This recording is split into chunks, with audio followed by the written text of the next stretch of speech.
Hey guys, welcome to Jack's Treasures ongoing series of questions and answers, and today is Monday. So we are going to be heading to Omaha tomorrow for Planes to Profit. And today, since it's Monday, we're going to give you our storage unit tips that we have for and we're running close. We only probably have about 3 more of these that we're going to do, and then we're going to come up with something else that we will cover for the day. Today's storage unit tip is to make sure you are prepared for the job. This is your storage buyer toolkit. Yep. What do you need to bring with you when you are cleaning out storage units? Yep. Now, some of the stuff you definitely want to have, and some of the stuff really just depends on the storage unit itself.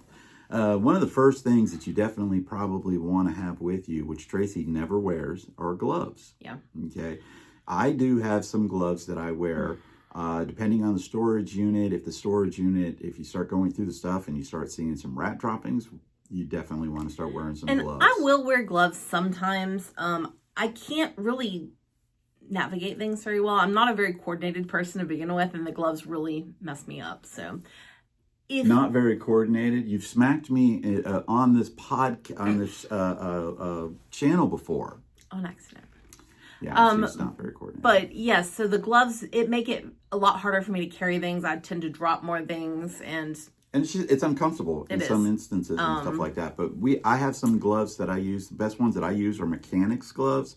They have a good texture to them, and plus I could still get a good feel. I don't want to wear over gloves, and I definitely don't want to wear surgical gloves because those tend to rip and tear. Yeah. And then you're still going to get the whatever might be in the unit is going to get onto you. Yeah. So that's a big one right there. And that gloves. Made me think of another one that we didn't write down. And I would have some like masks in your car available. Just those little COVID masks, whatever. There are going to be certain units where the dust and, like you said, the rat droppings are so bad that you're not going to want to breathe that dust. And it's good to be prepared with those. Very few times that we actually had to use them, but I actually found myself wanting one the other day. Yeah. And I told her, I said, just pull your shirt up just like that, because we were sweeping up a bunch of, it was disintegrated styrofoam and potential droppings mixed in, and it was just like, oh, I don't want to breathe this. But having some masks on hand would be very useful. Yeah, so masks, gloves, things of that to make sure that you are protecting your stuff. When we get into a lot of the units that do have a lot of that stuff, I will wear my glasses. Because I don't want anything to come popping up and hit me in the glasses or in the eye or anything like that. Right. Another one is trash bags.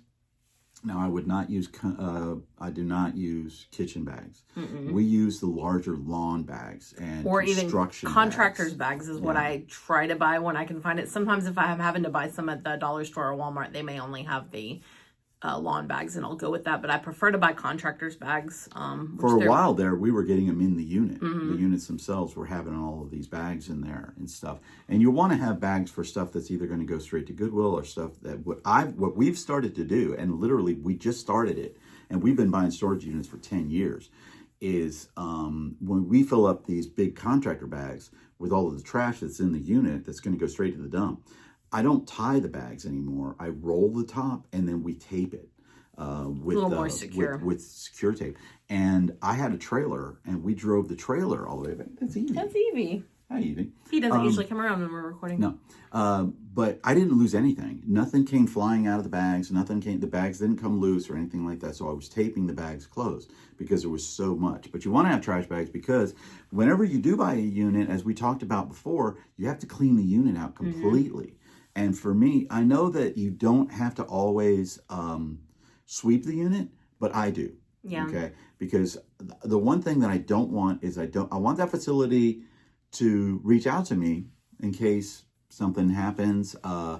If they had a unit that didn't sell, but they think that there's some good stuff in it, I want them to reach out to me. We've been there cleaning out units, and we've connected with the people, and they've just given us like a little small unit. That one didn't sell. Would you be interested in it? Or that person didn't show up. Rather than putting it back up, they've given it to us. And I remember one in particular, we got some sterling silver jewelry, and it took us like 10 minutes to clean out that unit. So it's good to make connections within the facility.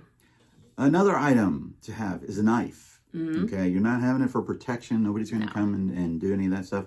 But you need a knife to open up some of the boxes if you need to open up some of the boxes in case you see something that might be personals, especially if it's written right on the box, personals. You're not supposed to take personals. Social security cards, all that other kind of stuff. You're supposed to leave that with the facility. Another reason I find them sometimes is the cable ties. Things will be cable tied together and you need to separate them to make them easier to pack. And I cannot rip a cable tie without a knife. So yeah, so have a knife with you. We have usually one in our box. I have a Dodge Ram that has Ram boxes on the side. So a lot of the stuff that we're talking about, the gloves, the trash bags, the masks, we physically do have a storage those toolkit. Those are in it. Okay, those are in the thing. Broom and dustpan, bring it. You're gonna want to clean up the unit afterwards to at least make it look presentable. And I can't tell you how many times we've had to go over to like a Dollar General and buy a broom before because we forget it. But yeah, and they, like I said, a lot of the facilities, they're going to go in and they're going to blow the unit out anyway. They have if it's an outdoor unit, they blow the unit out with a blower. And so, but I'm going to go ahead and do it anyway. Or sometimes there's going to be something that is like yours, but it's such a mess, you need to pick it up, you know. You dropped a bunch of like lottery tickets or things like that. Coins. And, like they come out to fall out of the bottom of a box or something like that. You want to have some straps with you to strap these loads down in the back of a truck or the inside of a truck. Or if you're renting a truck, you want to have straps to keep the stuff from flying backwards. Or you have an SUV that you're keeping your back open. But some form of straps. That's up on the top. We have a trailer. And I actually have a box in front of the trailer, and that's full of straps. Plus, I have... There's going to be a cat explosion over there. We just had one earlier when we were recording earlier. Oh, my gosh. Stop it. All right, so we have a trailer when we have a truck, and I use straps on those all the time. Very, very important. I can tell you right now, I've never bought them. Oh, no, I lied. I have bought them twice. I've bought them. Once, I bought one because I didn't have a strap that was tall enough. I had a refrigerator and I had the load was as tall as a refrigerator and my straps wouldn't go all the way over. So I had to buy some straps that were longer, but most of the time I get them out of storage units. But keep your straps with you because you want to strap everything down. Okay. It is actually illegal if the stuff is not and it flies off of your car. If it does and it damages somebody else's cars, it's on you. Okay. And a lot of people nowadays with cameras all over the place, they'll be able to see it right away. So strap your stuff down. You're actually in Georgia, you're supposed to cover it too, but I mean, most people don't.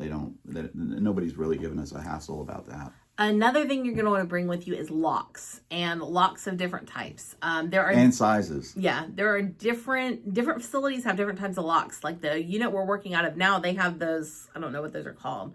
The little it's called a barrel lock. Barrel lock that slide in, and some facilities have those little round locks that go warp, and then some of them have the ones that are just the traditional like little master lock. So. And even the ones that have the master locks too, sometimes the spacing on it is very small, so I can't get the whole lock on there. If it's like a bigger lock or a longer lock. You want to have the smaller size, and you want to have. Once you've done a few storage units, you're going to find locks in the units, and so we now just have a collection of a variety of different kinds of locks. Yeah, you also want to have something to hydrate. You want to bring some waters with you. Okay, cold waters during the summertime is definitely important, especially when it gets so hot. I was going to say in the prime of the summer, we might do some Gatorade or Powerade or something just to keep that like sugar and sodium going through us, but usually it's just water. Yeah.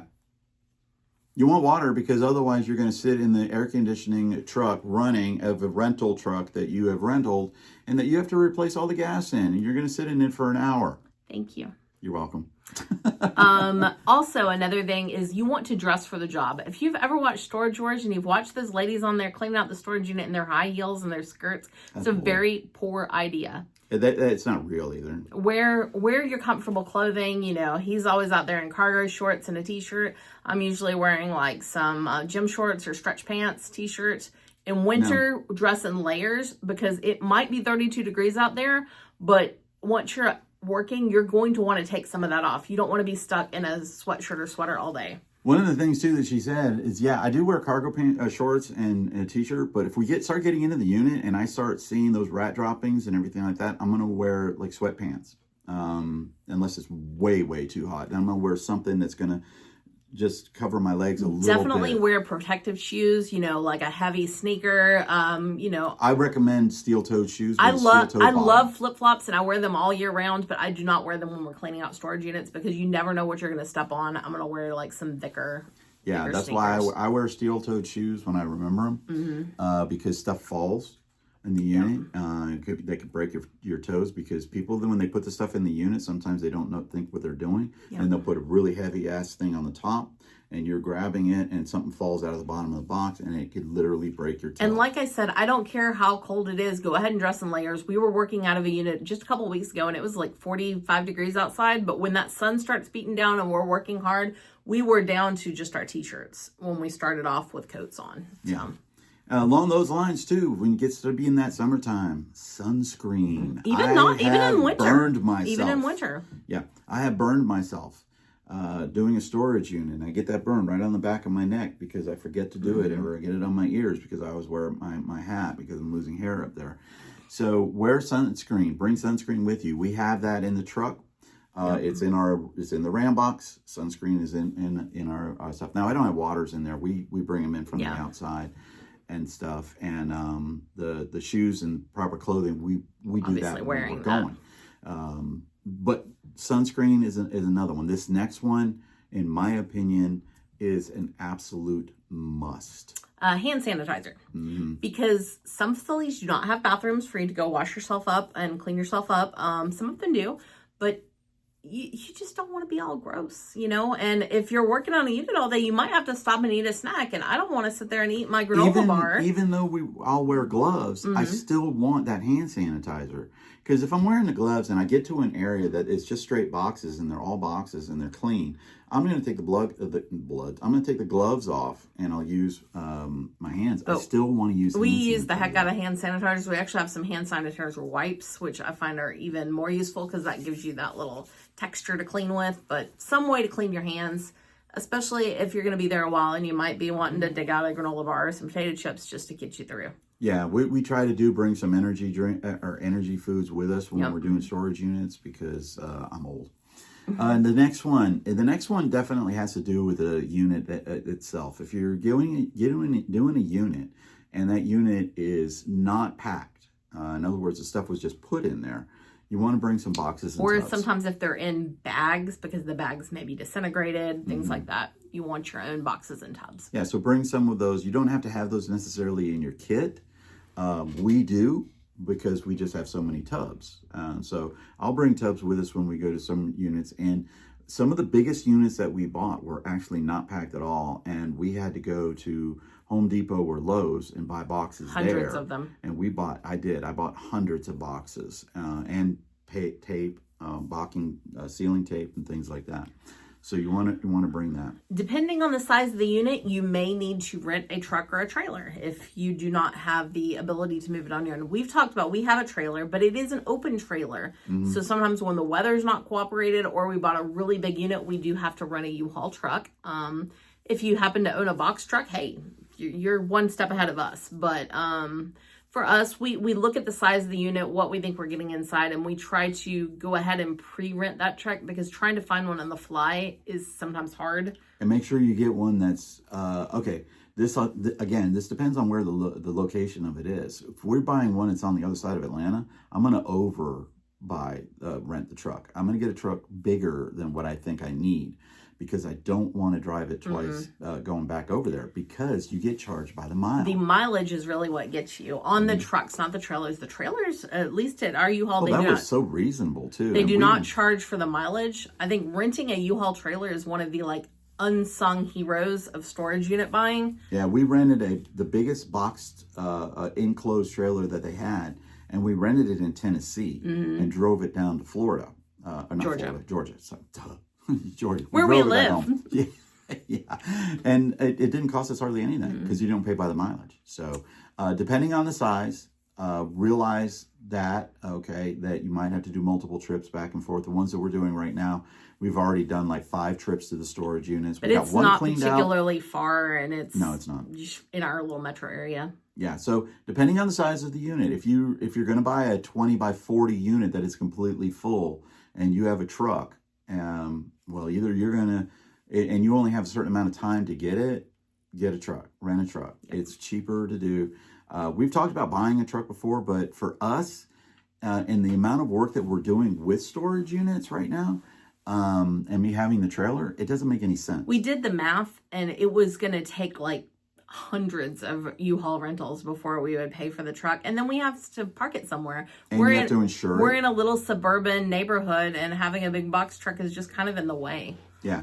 And a lot of times for a lot of areas, depending on what type of business that you own, if you're an LLC or something like that, if you have a box truck, you have to register it under the Department of Transportation, and you have to get numbers for that. And your insurance is even higher than normal insurance. Yeah. So there's a lot to think about. We found for us it's more economical to just rent a U-Haul when we need one. Yeah, and we've rented plenty of U-Hauls. We've, or there's other places to rent from. U-Haul just happens to be very near us, and it's convenient. But one of the last things that you should do, especially about now, because now is the season for this, is bug bombs. Okay, I have bug bombs in my Ram box. It is part of our storage unit toolkit. What we'll do, we'll get to the facility, we open the door, and if we look like there's any chance there might be insects living in that, we throw a couple of bug bombs in it, and we lock it up, and we come back the next day. Yeah. I have loaded up the trailer, or not the trailer, the rent-a truck, got everything in the rent-a truck. I threw a bug bomb in that. Yeah. When we did it. Because the last thing you want to do is bring bugs back to your storage, your own storage, your garage, wherever you're bringing this stuff. Or your house. And if there is any question of there being bugs, do not bring the stuff straight into your garage or your home without unboxing it outside. Especially if you think there might be a rat in there. Mm-hmm. Now, I will say the units we're working through now, I believe there may have been a rat in them. Oh, I guarantee there have. But I have not seen signs of bugs, which I've seen a couple, but I did throw bug bombs in there. But that being said, I didn't see an infestation. Every single box is being opened at the facility, unboxed, brought to our house in our driveway. We're processing it in the driveway before any product comes in our home. There is not going to be any insects sneak in. Yeah, we're allowed to do that right now because the weather's been really cooperative of that. When the day that we got the unit, the very next day it started raining, and we actually have a video of that too. To always have plan A, B, and C. So at that point, it was like, we can't, because I'm not bringing this into the house to process it on the inside of the house because of the bugs or rats. I've followed along on like some Facebook groups and Reddit groups and things for people who buy storage units. I've heard horror stories of people bringing home bed bugs, German cockroaches, all kinds of nastiness, and that is not happening to me. Or to me. Yeah. Because she only seems to care about herself today. All right, guys. We do have a question for y'all. Yes. If you made it this far, what kind of bird fowl is this? What do you think this is? Because this is the shirt that is eventually probably going to get sold, because, I don't know that I need a fowl shirt. But I want to advertise it correctly. Is that a chicken? Is that a turkey? Is that a rooster? Is it a chicken hawk? Is it a whatever? Eagle? I don't know. I'm thinking rooster, but we don't know. We don't know. Give us your comments down there below, especially that'll let us know that you guys watched through the whole thing. Help us out with Stop Soldier Suicide. It's an organization that helping veterans to stop committing suicide. There's 20 to 21 soldiers commit suicide every day. We think that number's atrocious. So if you can give anything to that, there's a link down there below. Yes. And as always, pet a rooster. Pet a rooster. Peace out, everybody, from Jack's Treasures.